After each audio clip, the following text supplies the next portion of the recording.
শেখ হাসিনা সাধারণ ক্ষমার কথা বলে সে আমাদের 18,000 বিডিআরদেরকে কারাগারে পাঠিয়েছিল। একজন দেশপ্রেমী কখনো বিদ্রোহী হতে পারে না। গত 15 বছর আমার প্রাণের বাহিনীকে দাসত্বের শৃঙ্খল পরে রেখেছিল এই শেখ হাসিনা, শুধুমাত্র সে ক্ষমতা থাকার জন্য, তার ক্ষমতাকে পাকাপোক্ত করার জন্য। আজকে আমরা একটা সুশৃঙ্খল বাহিনীতে ছিলাম। সুশৃঙ্খল বাহিনীর কোনো কর্মকর্তা কর্মচারী এভাবে বিদ্রোহ করতে পারে না। কিন্তু যখন তারা এখানে পিলখানার ভিতরে ঢুকেছে, তারা যখন হত্যা চালাইছে নির্বিচারে, আপনি দেখেন 57 জন অফিসার ছাড়াও কিন্তু আমাদেরও কিন্তু লোকজনকে সেখানে নির্বিচারে গুলি করে হত্যা করা হয়েছে। আজকে শুধুমাত্র শেখ হাসিনা, এটার মূল মাস্টার মাইন্ড ছিল শেখ হাসিনা প্লাস আপনার ভারতের গোয়েন্দা সংস্থা র এবং ভারত সরকার। আমরা এই সকল নিজের বিচার চাই এবং আমাদের যে ভাইরা এখন কারাগারে আছে, যাদের সাজার মেয়াদ শেষ হয়ে গেছে, তাদের আমরা মুক্তি চাই এবং মামলার পুনর্তদন্ত করা হোক এবং আমাদেরকে আমাদের বাহিনীতে পুনরায় বহাল করা হোক। আমরা দেশপ্রেমিক, আমরা বিদ্রোহ না। একজন দেশপ্রেমিক কখনো বিদ্রোহী হতে পারে না। শুধুমাত্র শেখ হাসিনা তার নিজের স্বার্থের জন্য এই হত্যাকাণ্ড ঘটাইছে এবং তার দায় আমাদের উপরে মিথ্যাভাবে আমাদের উপরে দায় চাপানো হয়েছে। অন্তর্বর্তী সরকারের মাননীয় প্রধান উপদেষ্টা ডক্টর ইউনূস স্যারের প্রতি আমাদের আকুল আবেদন, আপনি স্যার এই মামলার পুনরায় তদন্ত করে আমাদেরকে চাকরিতে পুনর্বহালের সুযোগ দিন, আমরা যাতে দেশের সেবা করতে পারি সেই ব্যবস্থা করুন।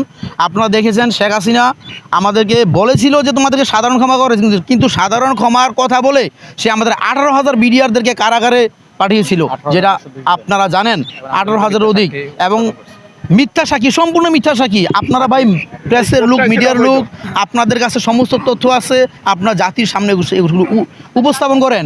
একমাত্র ভারতীয় গোয়েন্দা সংস্থা র, ভারত সরকারের প্রেসক্রিপশনে এখানে এই হত্যাকাণ্ড ঘটানো হয়েছে। যে 2009 সালের 25 তারিখে যে হত্যাকাণ্ড ঘটানো হয়েছে, এই প্রমাণটা একটু বলি। আপনারা 2009 সালের 25শে ফেব্রুয়ারির সমস্ত ভিডিও ক্লিপ দেখলে আপনারা বুঝতে পারবেন। সাংবাদিক মুন্নি শাহ সহ সমস্ত চ্যানেলে দেখাইছে, ডাইরেক্ট লাইভ দেখাইছে যেই সিলিংটা পাওয়া গেছে সেই সিলিংটা বিডিআর সাপ্লাই নাই, অর্থাৎ আর্মির কোনো বাহিনী বিডিআর সাপ্লাই নাই। আর্মির কথা আমরা বলতে পারবো না, বিডিআর সাপ্লাই নাই, নাম্বার 1। নাম্বার 2, যে রাইফেলের অস্ত্রের যে গুলির খোসা পাওয়া গেছে সেই খোসাগুলো বিডিআর সাপ্লাই নাই। নাম্বার 3, 5 নম্বর গেট থেকে একটি এস কালারের গাড়ি, একটা সাইকেলের গাড়ি, কিছু মানে কালো গ্লাস দিয়া ঢাকা কিছু লোকরে বের করে নিয়ে গেছে। তারপরে সেই নাম্বার 3, নাম্বার 4, এই যেই বিমানটা 1.5 ঘন্টা ডিলে করা হয়েছে, 2 ঘন্টা ডিলে করা হয়েছে জিয়া এয়ারপোর্টে, তৎকালীন জিয়া এয়ারপোর্টে ছিল বিমানটা। ওই বিমানটা বাংলাদেশ থেকে 2 ঘন্টার পরে উড়ে গিয়ে ভারতের গিয়ে ল্যান্ড করছে।